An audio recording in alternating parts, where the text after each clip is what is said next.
Sometimes a song stops mid-note, not because the singer forgot the words, not because the music failed, but because standing in the seventh row is a face that rewrites everything. October 1988, The Tonight Show. Frank Sinatra stood center stage, microphone in hand, launching into the opening bars of a song he had sung 10,000 times. The audience was captivated. Johnny Carson leaned back in his chair with that familiar grin. Everything was perfect. Then Frank's eyes drifted past the first row, past the fourth, and landed on row 7, seat 4. His voice cracked. Not from age, not from the emotion of the lyrics, from recognition. The microphone lowered, his hand trembled. Doc Severin's baton froze in midair. The entire NBC orchestra fell silent, instruments trailing off into confusion. 300 audience members held their breath as Frank Sinatra whispered 2 words into the suddenly silent studio. My God, Johnny's card slipped from his fingers. In 26 years of hosting, he had interviewed presidents. He had sat across from legends. He had witnessed moments that defined American television.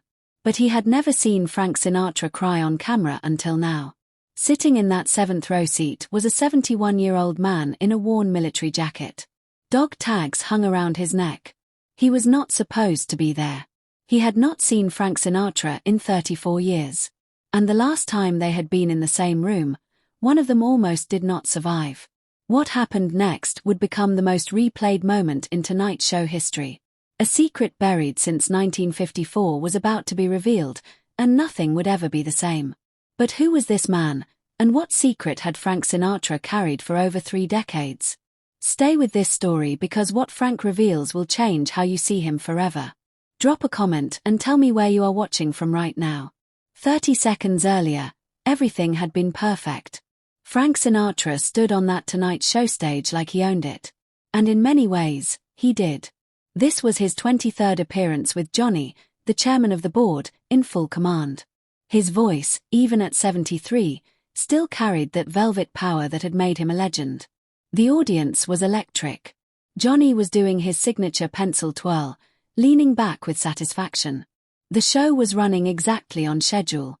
NBC executives were already celebrating another flawless broadcast, but television. Real television does not care about schedules. In row 7, 71-year-old Samuel Battaglia sat perfectly still. His granddaughter Maria sat beside him, practically bouncing with excitement. She had won these tickets in a radio contest 3 weeks earlier. She had begged him to come. Television is not for old soldiers like me, Samuel had told her. I have seen enough in my life. I do not need to see celebrities. But Maria had insisted, and Samuel, who could never say no to his granddaughter, had finally agreed. He almost stayed home that morning. His war wounds HDHD in the cold October air. The drive from Jersey City was long. His wife had been gone 3 years now and she would have loved this. Some days the memories made it hard to move. Almost stayed home. Almost.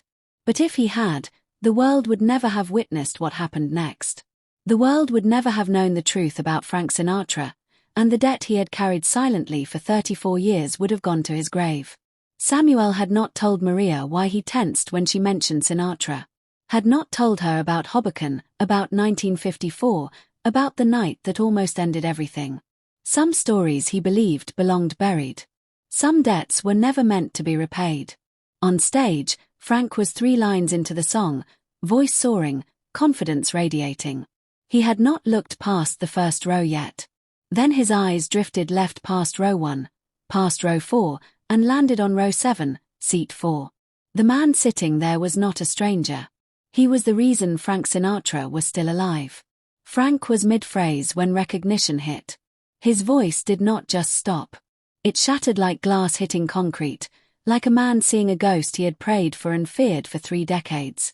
This was Frank Sinatra, the man who had sung through mob threats, through divorce scandals that would have destroyed anyone else, through a voice hemorrhage in 1950 that doctor said would end his career. He had performed 3 days after his mother died in a plane crash. He did not break. He never broke. But this broke him.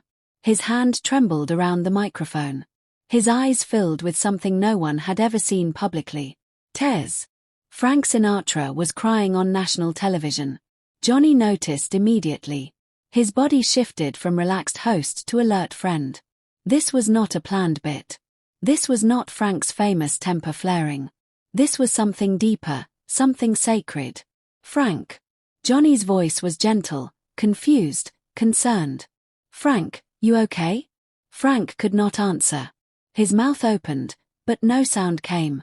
He just raised his arm, his finger extended, pointing directly at row 7, where Samuel Battaglia sat with tears already streaming down his weathered face, dog tags glinting under the studio lights. Johnny made a decision that broke every NBC protocol in the book. He stood from his desk, his cue cards dropped. Commercial break signals were ignored. He stepped toward the stage. "Sir," Johnny called out to row 7. "Would you mind standing up?" Samuel rose slowly, knees protesting decades of hard labor and old war wounds. The studio lights found him, a tall man with silver hair, worn military jacket, simple clothes, completely out of place among the Hollywood crowd. His hands trembled as he gripped the seat in front of him. Frank descended from the stage. Producers scrambled behind the cameras. "This is not in the rundown," someone whispered frantically. "What is happening?" But Frank did not care about rundowns. He was walking toward a man he had searched for since 1954. "Sam." Frank's voice cracked. "Sam Battaglia from Hoboken." "Hello, Frank." Samuel's voice was steady, but his eyes were not. "It has been a long time." Nobody in that studio, nobody watching at home was prepared for what Frank said next. Subscribe now and leave a comment because what Frank reveals next has never been told publicly. Where in the world are you watching from tonight? Frank reached Samuel. The two men stood face to face. Two old men from Hoboken. One famous beyond measure, one forgotten by everyone except Frank. Frank turned to Johnny, to the cameras, to America. "This man saved my life in 1954, and I have been searching for him for 34 years. Silence. Absolute silence. Johnny's eyes widened. The audience collectively gasped. A production assistant gripped a camera to steady herself. Nobody moved. Nobody breathed. Samuel shook his head slowly. "Frank, you do not have to." "Yes, I do." Frank's voice was firm now. "I have owed you this for 34 years. The world needs to know." Frank turned back to the cameras. His voice dropped. The showman disappeared. What remained was just a man. A man telling a story he had never told anyone. November 1954. I was at my lowest. My career was collapsing. Columbia Records had dropped me. Ava Gardner had left me. The newspapers were printing obituaries while I was still breathing. "Sinatra is finished," they wrote. "Sinatra is done." Frank paused, his jaw tightened. I went back to Hoboken, to the old neighborhood, to the pier where I used to sit as a kid and dream about singing. But that night, I was not dreaming. I was standing at the edge. The water was black. The wind was cold and I was thinking thoughts no man should ever think alone. The studio had become a church. Nobody coughed. Nobody shifted. Every eye was fixed on Frank. Then this man appeared. Frank pointed to Samuel. Sam Balia, 27 years old, just home from Korea, working the night shift at the docks. He saw a figure at the edge of that pier. Did not know it was me. Did not know my name, did not know my music. He just saw a stranger in trouble and he refused to leave. Samuel wiped his eyes with a calloused hand. "He sat with me until sunrise," Frank continued. "We talked about Korea, about loss, about what it means to come home and feel like a stranger in your own life. He told me about the friends he buried overseas. I told him about the dreams I thought had died. And somewhere in those hours, he gave me something I had lost." Frank's voice broke. He gave me a reason to stay. Johnny had removed his jacket, his usual humor completely absent. The man who made America laugh every night was fighting back tears. 2 weeks after that night, Frank said, "I got the call. From here to eternity, the role that saved my career, the Oscar that rebuilt everything. But none of it would have happened if this man had not sat with me until the sun came up. I tried to find him," Frank continued. "Went back to that pier, Asked everyone in Hoboken. But Sam had moved, vanished. For 34 years, I have wondered if he was still alive. If he knew what he had done for me, if he knew that every song, every movie, every moment since then exists because of one night on a pier in Hoboken.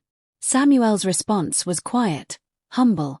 The response of a man who had never sought recognition for anything. I did not do anything special, Frank. Any man would have stayed. No, Sam. Frank's voice was fierce now. Most men would have walked away. You ran toward a stranger's darkness. You gave me time to find my light. But Frank was not finished. He reached into his jacket pocket and pulled out something he had carried for 3 decades. And when Samuel saw it, his knees buckled. Frank's hand emerged from his jacket pocket. He was holding something small, tarnished, worn by decades of touch. A Korean War service medal. Samuel's knees buckled. Johnny rushed forward and steadied him. Where did you? Samuel could not finish the sentence. You gave this to me that night, Frank said softly. You took it off your neck and pressed it into my hand. You told me your buddy from the war did not make it home. You said he would have wanted someone to have a reason to keep living. You said live for both of us now. Frank pressed the metal into Samuel's palm. I have carried this for 34 years. Every concert, every recording session, every time I stepped on a stage, every time I needed to remember why I am still here, it is time it came home. Samuel broke. Not the quiet tears from before. This was something deeper. A soldier's cry. Decades of stoic silence cracking open under studio lights. Frank embraced him. 2 old men from Hoboken holding each other on national television. The audience did not exist. The cameras did not exist. Just 2 men and 34 years of unspoken gratitude finally given voice. Johnny did something unprecedented. He removed his tie, that symbol of tonight's show formality. He walked to where Frank and Samuel stood and placed a hand on each man's shoulder. Said nothing. Sometimes presence is the only language that matters. The studio audience rose as one. The applause started slowly, then built into something thunderous. But Samuel and Frank were not listening. They were still holding on. I watched everything you did, Frank, Samuel whispered. Every movie, every album. Never told anyone I knew you. Just glad you made it. Made it. Frank pulled back, his eyes fierce with emotion. Sam, I did not just make it. You gave me everything. My children, my grandchildren, my music. You gave me my life back on that pier. Frank turned to Doc Sevison and whispered something. The orchestra began softly. Not the song Frank had been singing. Something different. Something sacred. Here's to life. Frank's voice was different now. Raw, unpolished, broken in the most beautiful way.